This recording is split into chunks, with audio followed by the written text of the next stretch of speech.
And it says, okay. Good evening, everybody, and welcome to Living a Graceful Life. I'm so excited to have my mom, Lana Gelb, on this evening. Hi, Mom, Lana. Hello, As my daughter students Tracy. and as my students at one place we both teach call her Mama Lana. And we are going to speak this evening about a journey that we've been on, but specifically, we've discovered this amazing woman. Her name is Dr. Georgia Ede, EDE. And I want to just tell you a little bit about her. She is a Harvard trained, board certified psychiatrist specializing in nutrition. And her passion is empowering people with psychiatric conditions to reduce or eliminate the need for medications by changing how they eat. So we have our personal journey and our personal stories with food. So we started our carnivore at about 8 months ago, and we did it for different reasons, both of us. But basically, my mom is, Lana Gelb has been much better at it than I have, but we both were doing extremely well until a month ago when the holidays slash Lana's birthday hit. And then what happened is we started experimenting because sometimes, they say, well, if you want to have a little bit of this or a little bit of that. And then a month down the road, when I've completely fallen off the wagon and I'm just not in a good place mentally, because the one thing about going into ketosis and carnivore is it clears your brain and it helps with things like anxiety and depression. And there's many studies, but in particular, Dr. Edie has written a book and it's called Change Your Food. Am I saying it correctly? Change your food, change your brain, Change and your diet. change your Change, diet. I apologize. change your mind. Change your diet, change your mind. I was close. I was close. So I've been listening to it on Audible book. And basically, what she's talking about is some of what we thought were superfoods and brain food. She's done a lot of different, had a lot of different clients and different analysis. But what she's done is found the right foods that help with mental imbalance, bipolar, schizophrenia, all of these different things. And so I wanted to, I started listening to the book and I was so excited about it. And I knew we had started listening to her during our carnivore journey, but I wanted to really understand. I know that going off this plan has completely changed my brain. I have been sluggish. I've been sad. I've been very emotional. I've been a little depressed. And I always understood, and or not always, but I've recently understood the connection of food and our mental health, but I don't think ever as much as I do now. So with that, I'm going to pass it on to Lana, and I'm going to ask you a question. Okay. What is to you, a brain healthy diet? Oh, that is a very loaded question and very difficult to answer because it's never one size fits all. Everybody has a different way of metabolizing their food. And the bottom line is most things to do with the brain have to do with glucose and to do with insulin, really, and also to do with fat. So um, uh, I've changed dramatically in terms of, and when I first heard her, Dr. Edie is the person we're talking about in her book. When I first heard and watched her videos, I was also a little bit in shock because for years and years and years, I've been telling everybody that brain food is avocado and berries, especially blueberries, and seeds and nuts and fatty fish. That's in a nutshell, but also coffee. So I had done quite a lot of reading about it, and those were the things that I came up with. fast forward onto the last 9 months now, 8 or 9 months, whatever it is that we've been on our new journey of carnivore. I have discovered, and what she talks about, which is so fascinating to me, and it's very controversial, I have to tell you. And she's very controversial. She's a psychiatric nutritionist. So she's a doctor of psychiatry who specializes in nutrition. And what she's saying is all these research studies, so called, are not quite as they're supposed to be, because what they do is, for example, which I didn't know, is they take a bunch of different people and say, how many blueberries have you eaten in this month or last month? And then people tell them how many blueberries they've had, in cups or whatever their standard of measurement was. And then they'd say, well, how do you feel? Do you feel better when you've taken the blueberries? And in all these studies are like this. They say, yes, well, I do feel like I've got better health.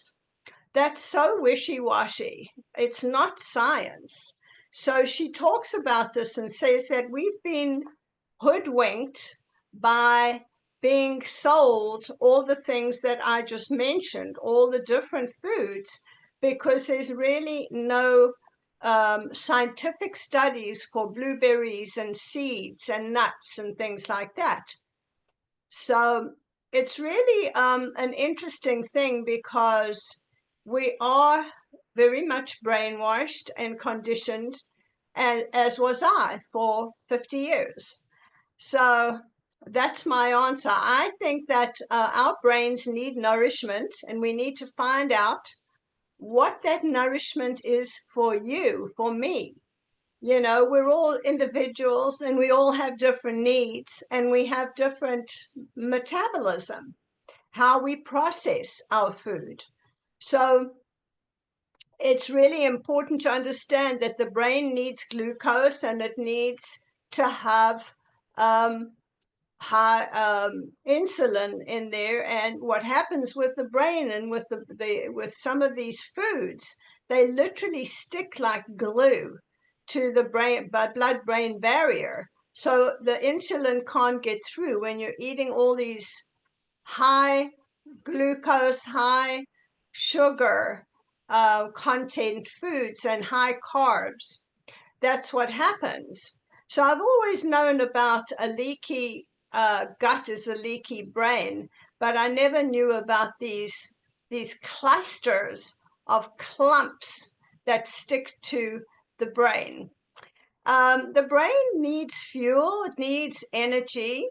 And what tends to happen is when people eat junk food, processed or ultra processed food, and seed oils, the brain can start to deteriorate because it's not getting the right energy or fuel. Yeah, I think exactly that. And I think what I learned so much I have during this carnivore journey is so much about seed oil, and it's not good for us. It's not good for our brain. It's not good for our system. But I want to also something I screenshotted a few of the pages that I got from her book when I first from the actual book. I'm listening on Audible, but I did it, and it says what she says is your diagnosis doesn't have to be your destiny. And I think that you know just because like somebody has something going on with their health, it can change in a very short period of time. One of the gentlemen I listened to the most is somebody that had severe depression for 20 years and is off all his 17 medications. I follow him and I understood how I've been feeling. Even my last show last week, even watching it back a little bit, I don't normally watch my shows, but I just was curious because I felt so down and I felt so heavy. And I think that I am a bit of an extreme person. So for me, after this roller coaster of food in the month of January/February, I've gone on a 3-day sardine and water fast, I guess you could call it, because I've been doing some research on how that increases the metabolism and also helps with ketosis. But just to kind of get my head, and I've been like all kinds of off weird today because I'm not having any sugar, I'm not having any carbs, and it's unbelievable what how what that does to our mental health. I mean, really to our mental health. Dr. Edie says 90% of mental issues come from our food.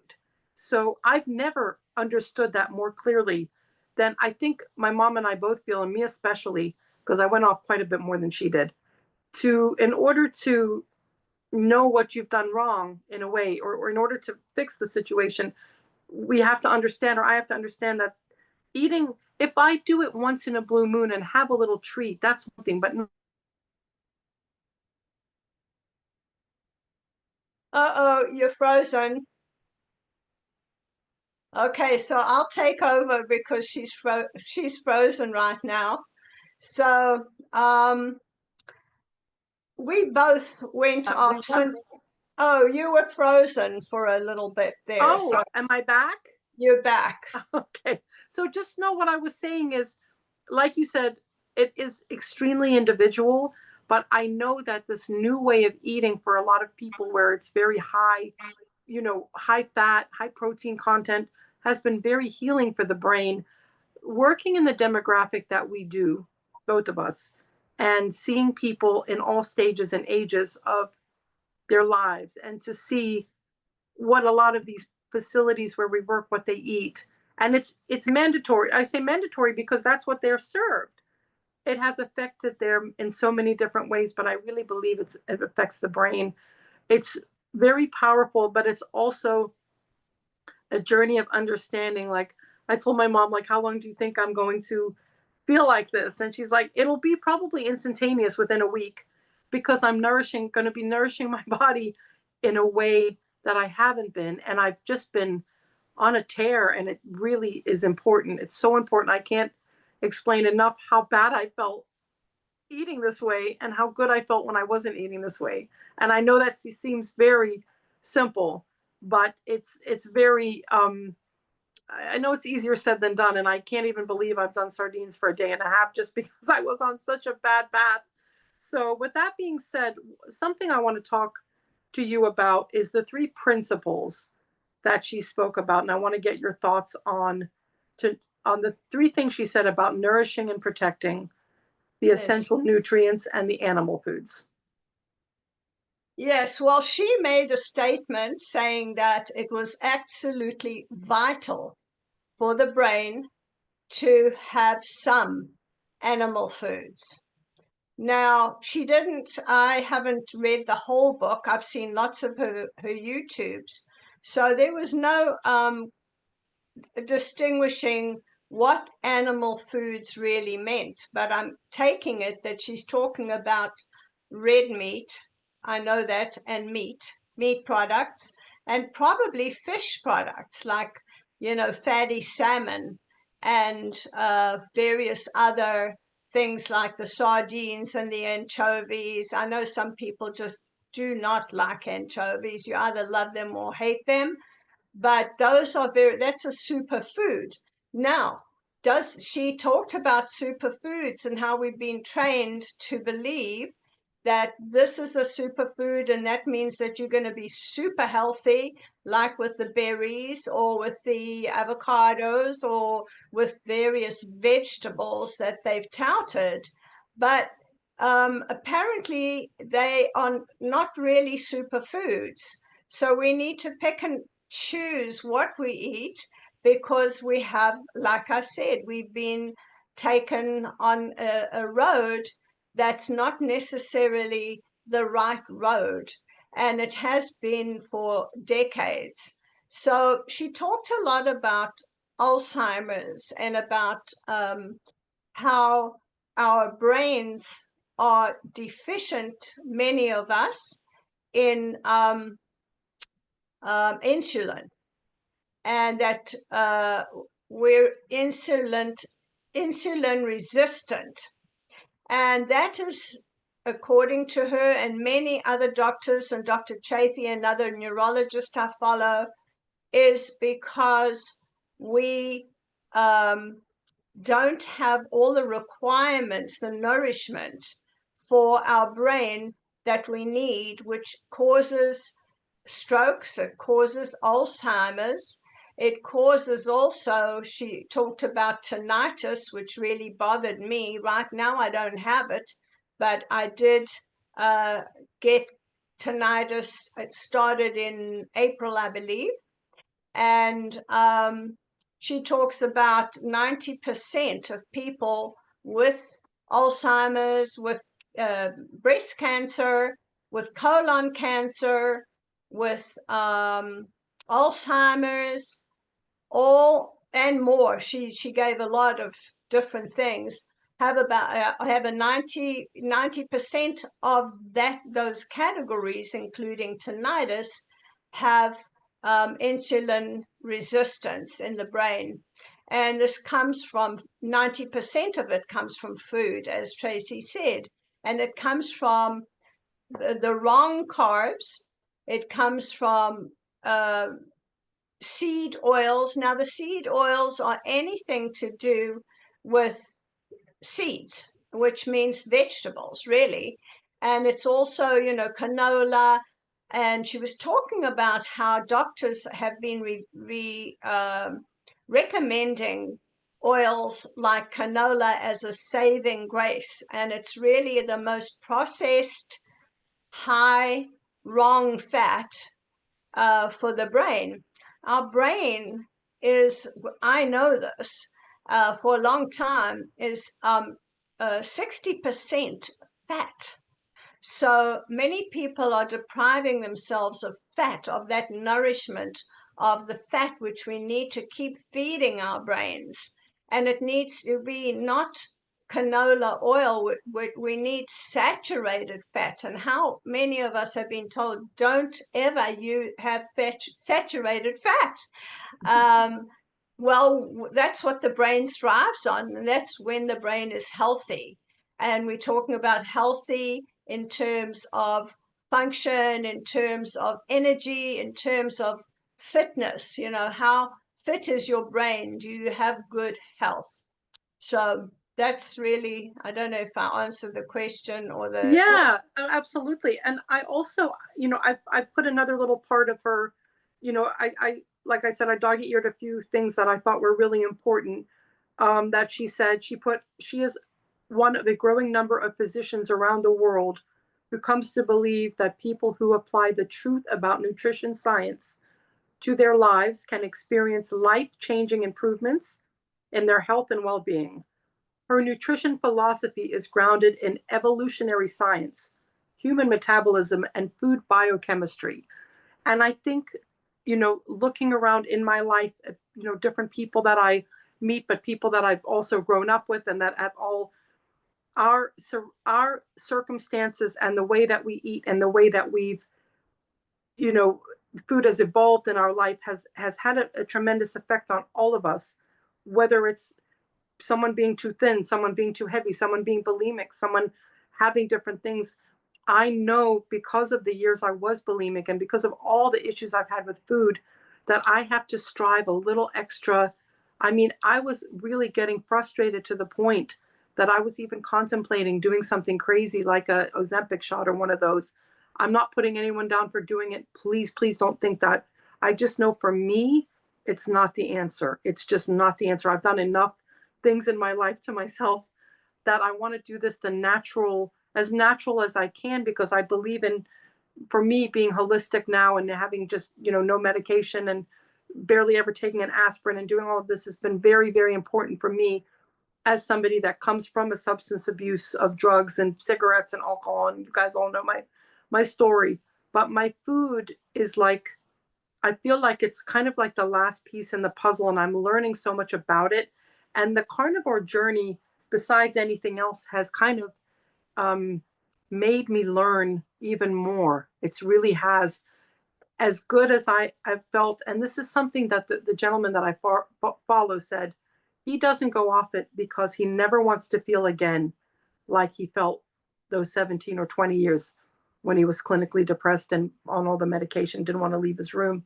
And the way that I have felt these last, I would say minimum 10 days, if I can just change the pathways in my brain, when that momentary satisfaction of eating that burger from McDonald's, or that pastry, or that, breakfast sandwich, or the cookies, or the whatever it's been, um, is so momentary.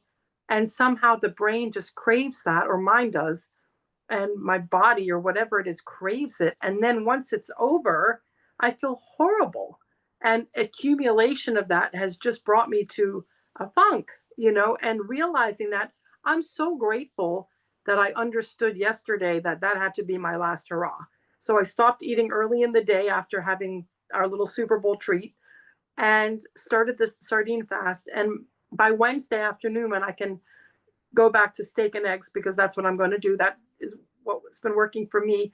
Um, I know things are going to change so much for the better for me, and I just know it. I know it, but there's no way that I can share it and spread the news and spread the joy if I'm not doing it myself. And I'm very big into that. I'm not one of these people that's ever going to say, listen, guys, try this, whatever it is, if I'm not doing it myself.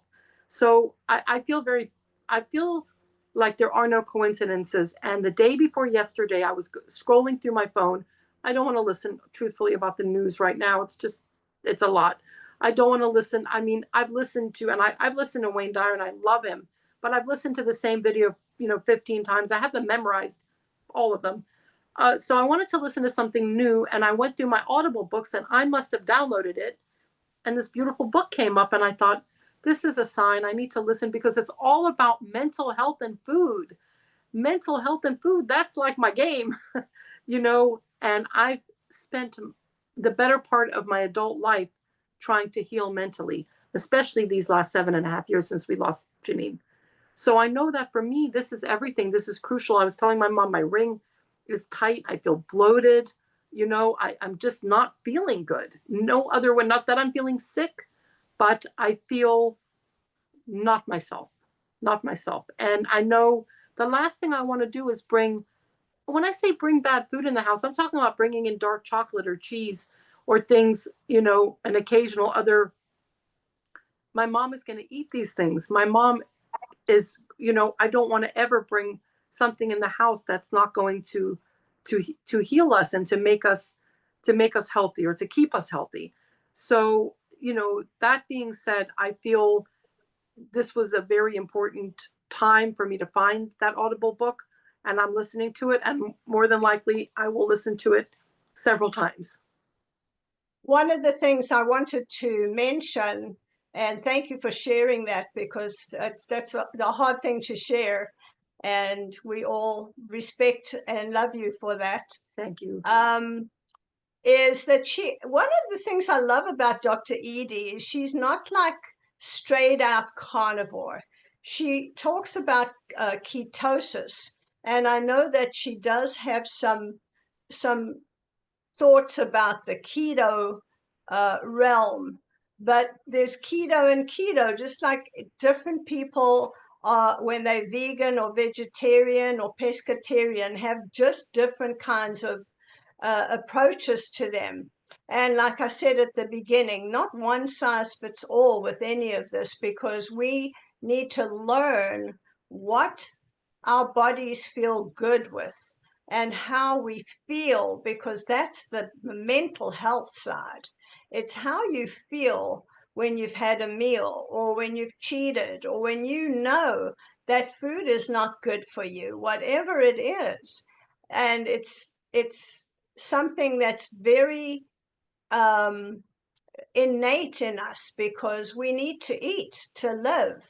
So would you like to talk about what she was mentioning about ketosis? Or Yes, she was saying about the effects of ketosis. I was listening to one of the chapters, and that people, when she meets them and they're in a state of psychosis of some kind, schizophrenia, the more severe, clinically, bipolar, manic, she starts weaning them off of the ultra processed, regular processed sugar, carbs, alcohol. seeds, Oh, no seeds, no seed seed oils? oils, and having them go into originally where they can reach ketosis, and where she'll give them like a protocol of some sort of meat and fish and some amounts of small vegetables and salad, the ones that are not the most drastic, like she doesn't really recommend the kale or the things that the bitter, I think I'm thinking of sprouts and the things she doesn't really recommend as Brussels far, sprouts.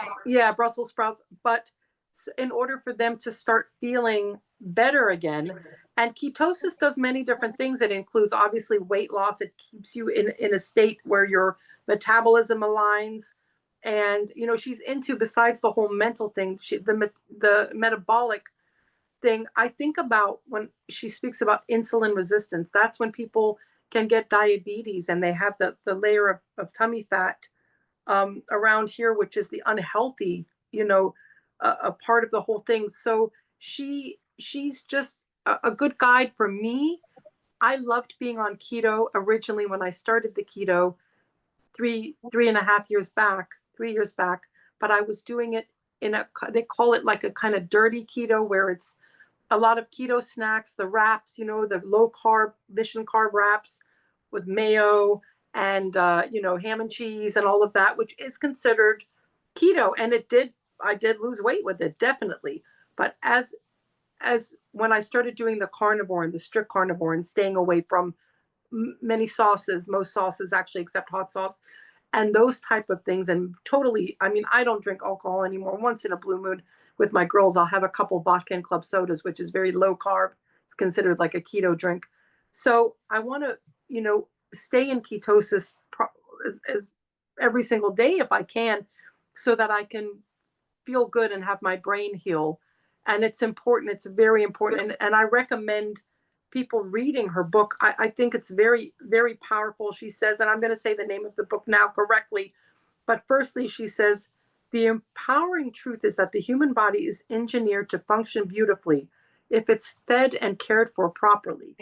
And I really believe that if we feed and care for our brain properly, we're going to feel fantastic. The name of her book is Change Your Diet, Change Your Mind, and it's by Georgia Ede, MD, EDE. I really recommend, if you can get it on Audible, if you can, somehow listen. She's on many YouTube videos, even parts of the book. I'm going to listen to it every day. I'm going to imprint it in my brain, just like the unhealthy habits where I started doing the drive-through and all those things again. I'm going to change my brain in the way that I can, that I can heal myself, of course, and help others, because that's the best. That's the best. That's the plan. Right, Mom? Lana? Yeah, that's the plan. I just would like to say before we sign off, one of the things that was interesting for me, I've always heard about, that Alzheimer's is now called and coined diabetes type 3. And she said that's been the name since 2008, which really shocked me because I've only heard of it. I've been working for the last 14 years with Alzheimer's and trying to learn why why it's so rampant and why so many people are getting Alzheimer's. And 90% of why they get it is because of the food they eat. This is definitely researched. She has her own research on that. And it makes you think about, well, if that's the case, and we know diabetes is a metabolic disease, and most diseases are, like cancer and heart disease and Alzheimer's, then we know that there's certain things, like we've mentioned here, the wrong carbs, let's put it that way, or too many carbs. We're not supposed to, as human beings, because she looks at the ancestral way of eating and what has been more like human food. This is her approach. So we have the carbs, we have the sugar, we have the ultra processed foods, anything that's in plastic and that you're working, to against the leaching of the plastic. And the fourth one, what is the fourth? Carb, sugar, and there's the seeds, the seed Seeds. oil. The And seed oil. seed oil is in everything and is highly toxic to the brain.